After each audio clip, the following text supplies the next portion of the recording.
Shrek 5 delayed. Smurfs movie first look. Disney sued $10 billion. Mickey Mouse, the horror icon. All this and more in this week's Cartoon News Roundup. We're going to be waiting a little longer to welcome our favourite green ogre back to the swamp, as Universal Pictures has just announced that they'll be delaying DreamWorks' hotly anticipated Shrek 5 by a whole 5 months. Previously announced to be released on July 1st, 2026, Shrek 5 will now open on December 23rd, 2026. The reason why? Universal instead wants a new Minions movie on offer over next year's Independence Day weekend, moving the not so hotly anticipated Minions 3 up an entire year. Originally slated for June 30th, 2027, the 7th installment in Illumination's Despicable Me franchise will now take Shrek 5's original July 1st, 2026 date. The Despicable Me films have traditionally performed very well over the ID4 weekend, with last year's Despicable Me 4 pulling in an opening of $230 million globally. The movie went on to see a near $1 billion box office taking, with the second Minions film, The Rise of Gru, performing similarly in 2022.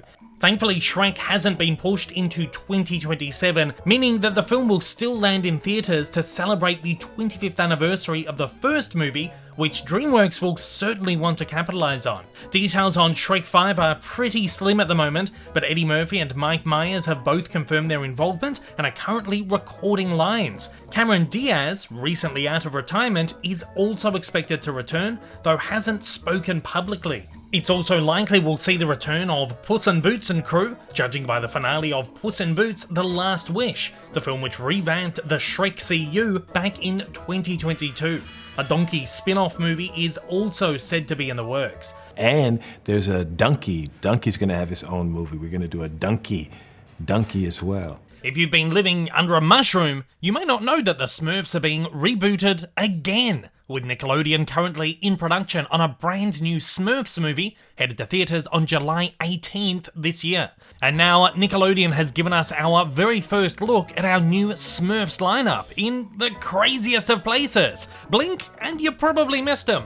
Over the weekend, Nickelodeon and CBS teamed up with the NFL to air a very special alternate airing of the Chargers vs Texans wildcard game live from Bikini Bottom. The game featured commentary from none other than SpongeBob and Patrick Star. The crowd was filled with the denizens of Bikini Bottom, and a number of other Nickelodeon characters appeared in cameos. This provided Nickelodeon with a great platform to debut their first look at the new Smurfs, as the gang appeared very briefly in the crowd of the game. Did you guys see the Smurfs on the field? Huh? Oh, there they are. I thought things were looking a little blue down there. I hope no one sits on them. And there's an all-new Smurfs movie Smurfing soon to theaters this summer. Noticeably, our new CG Smurfs don't look much different to our last CG Smurfs from the 2021 TV series, and also don't look much different to the previous CG Smurfs from the live-action animated hybrid film series. This is likely to cause some confusion with general audiences, but I'm sure Nickelodeon has found some ways to distinguish this iteration of the property with the previous ones, and we'll talk about that in a second. Generally speaking, there's very little that can even be done when it comes to the look of the Smurfs. They're so well known and their designs so beloved, it would be near sacrilege to stray too far from Peyo's original iconic comic designs. Looking at you, ugly Sonic. We don't have much info on what to expect from the film just yet, but the film's director Chris Miller has said, "The DNA in Peyo's original drawings guide so many creative choices in the film. It's the blueprint for the kind of film I want to make. All of the action lines and thought bubbles from the comics are going in the movie, and the comics have inspired the style of animation to be fun and buoyant with plenty of squash and stretch." To me, this sounds like Nickelodeon could be going with a kind of Spider-Verse style hybrid animation, which seems to be being used ad nauseum by all the major studios right now. This said, it's very possible that this isn't our finalized look at the Smurfs, and more so a quick look at a cheaper TV render of them. For all we know, they could simply be using old models from the TV series here. The movie is also set to be a musical, likely in the vein of DreamWorks' Trolls movies, and has an absolutely stacked cast on board. Rihanna has been announced as Smurfette, while the ensemble cast is also set to include Nick Offerman, Natasha Lyonne, Daniel Levy, Amy Sedaris, Nick Kroll, James Corden, Octavia Spencer, Hannah Waddingham, Sandra Oh, Alex Winter, Billy Lord, Cholo Maladuena, Kurt Russell, and John Goodman. With the movie only around 6 months away, it's likely we'll start getting some posters and trailers and other proper first looks very soon. Another day, another high-profile Hollywood lawsuit, and yet another with the Mouse House directly at the centre. This time, Disney are being sued for $10 billion in damages for allegedly ripping off the idea for Moana, the multi-billion-dollar earning Walt Disney Animation franchise. In the Woodall v Disney suit, filed on Friday 10th of January 2025, Buck Woodall, described in suit documents as a professional writer as well as a producer and artist, is claiming copyright infringement over a treatment he put together for a film titled Bucky in the early 2000s. Woodall claims he shared details of his project, including a completed screenplay, a trailer, and various pieces of artwork, with Jenny Marchick, then Director of Development of Mandeville Films, who had a first look deal with Disney at the time and offices on their Burbank lot. Marchick is now Head of Development for Features at DreamWorks Animation. The Hollywood Reporter notes, she allegedly asked about providing further materials, including character designs, production plans, and storyboards, by assuring him she could greenlight the film. The complaint states, Disney's Moana 1 was produced in the wake of Woodall's delivery to the defendants of virtually all constituent parts necessary for its development and production after more than 17 years of inspiration and work on his animated film project, with titles over the years ranging from Bucky to Bucky the Wave Warrior.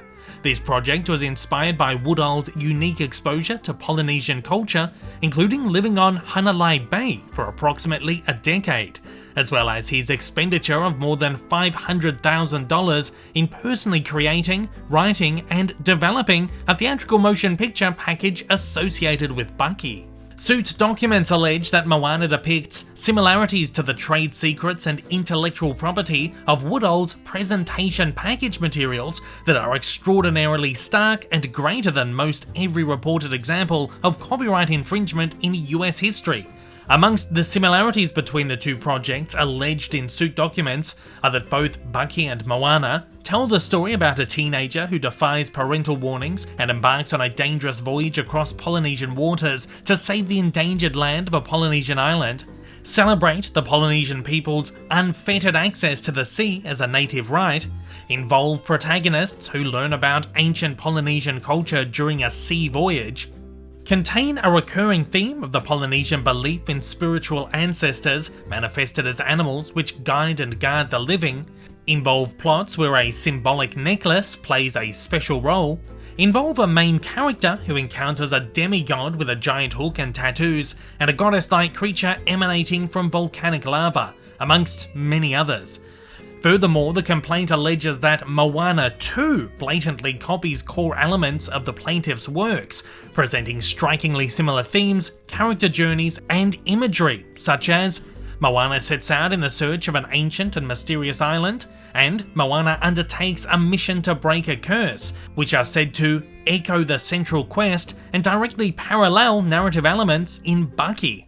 It even suggests that, during her journey in Moana 2, Moana and her crew are sucked into a perilous whirlpool-like oceanic portal, another dramatic and unique device imagery found in plaintiff's materials that could not possibly have been developed by chance or without malicious intentions on the part of the defendants. While Disney haven't directly commented, The Hollywood Reporter notes that, to support arguments that it created the movie on its own, Disney also submitted documents regarding the origin and development of Moana, including story ideas, pitch materials, written research, travel journals, and scripts. Moana co-director Ron Clements has also stated, Moana was not inspired by or based in any way on Woodall or his Bucky project, which I learned of for the first time after this lawsuit was filed. While this case is certainly unusual, it isn't unheard of. In fact, in 2017, writers Arthur Lee Alfred II and E. Ezekiel Martinez Jr. filed a lawsuit against Disney claiming that they had ripped off a spec screenplay they had written for Pirates of the Caribbean 3 years before the film series became a box office behemoth, further alleging they'd invented the character of Jack Sparrow. While the case was dismissed in 2019, claiming that both projects simply riffed on generic pirate iconography, it was revived in 2021 with the court finding that the screenplay shared sufficient similarities with the film to survive a motion to dismiss. This case resulted in a confidential out-of-court settlement between Disney and the writers. It'll be interesting to see what happens with the Moana case and whether a similar settlement will have to be made, or if Disney can prove that the project was wholly original. After all, it isn't uncommon for different people to come up with similar ideas.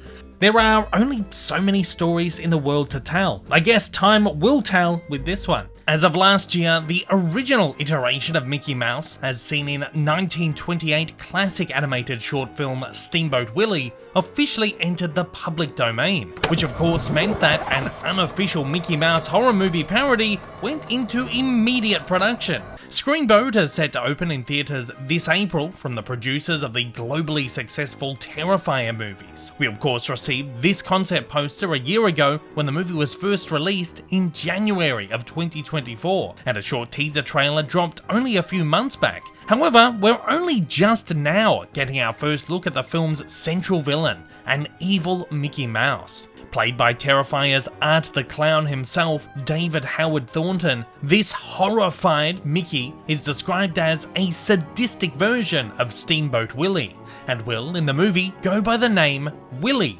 He's seen here in a black and white design, wearing a super creepy, life-sized version of the iconic costume from Walt Disney's first widely released Mickey Mouse cartoon. The costume will utilize various practical effects designed by Christian Cordella and built by Quantum Creation FX, who've built props, costumes, creatures, and prosthetics for such big-budget Hollywood blockbusters as The Predator, Watchmen, X-Men Days of Future Past, Ghostbusters 2016, Transformers The Last Night, The Hunger Games, Jumanji The Next Level, The Fate of the Furious, and Disney's own Tron Legacy, Free Guy, Black Panther, Captain America Civil War, and Thor Ragnarok. Writer-director Stephen Lamorte, the creator behind 2022's Grinch horror parody, The Mean One, told trade paper Variety, "Watching David Howard Thornton bring Steamboat Willie to life with the magicians at Quantum Creation FX has been nothing short of amazing. He's hilarious and murderously entertaining. I can't wait for audiences to meet Willie and experience the chaos we've created." He further added, "I'm so excited to share our mischievous monster mouse with the world. Screamboat is my way of paying homage to Disney while putting a sinister yet comedic twist on the classic." An official synopsis for the film reads, Screamboat follows a group of New Yorkers on a late-night ferry ride that turns deadly when a mischievous mouse begins a rampage, targeting unsuspecting passengers. The unlikely crew must band together to thwart the murderous menace before their relaxing commute turns into a nightmare. Lamorte has promised the movie will be full of really crazy kills. Screamboat, of course, joins a long line of Disney characters who are about to be given the horror treatment following the success of the Winnie the Pooh Blood and Honey films, including Peter Pan, Bambi, and Pinocchio. Fleischer Studio creation Popeye will also star in 2 horror parodies this year, including Popeye's Revenge and Popeye the Slayer Man. While a lot of Disney fans are going to be pretty upset about this movie, parodies like this are the result of creative freedoms. While you, or even I, may not like what's being done here, it's important to respect and appreciate it for what it is. An artistic expression. Pixar's long-awaited Win or Lose, their first ever original long-form series, hits Disney Plus on February 19th, and we finally got our first trailer. The series is set to follow the Pickles, a co-ed middle school softball team, in the week leading up to their championship game. Each episode offers a look inside the off-the-field life of a character, a player, their parent, the umpire, revealing their funny, emotional, and always relatable point of view in a unique visual style. While we've had a couple of trailers and previews so far, we're finally getting proper looks at the world and all of its characters. My initial thoughts are that this looks really fun. The typical Pixar humour and quirk are all over this, as well as that classic Pixar heart and existential crisis. The mix of different animation styles here is really cool too, which I think will help this stand out from the bunch. I love that we have a mix of humans and otherworldly beings too, which is really grounding this in that Pixar reality. The visuals also look great, and I love that this has a real cinematic look, but that does also make me wish that this thing was headed to theaters instead of being lumped on television. It'll be really interesting to see how Pixar adapts their narrative style to fit in with a television formula. We did get a little taste of that with the recent Inside Out spin-off series Dream Productions, but that almost just kind of felt like a spin-off movie split up into parts. It'll be interesting to see if this moves in a different way. We also have a new series of posters too, which tease various storylines that will be spotlit in the series, and I think that these are quite fun. There's not much else I really have to say on this just now, but I'm looking forward to checking it out come February, and I'll make sure to have a review close to release. Thanks for joining me for another Cartoon News Roundup. What stories were you most excited to hear this week, and what are you hoping to hear in the upcoming news? As always, join the conversation down below.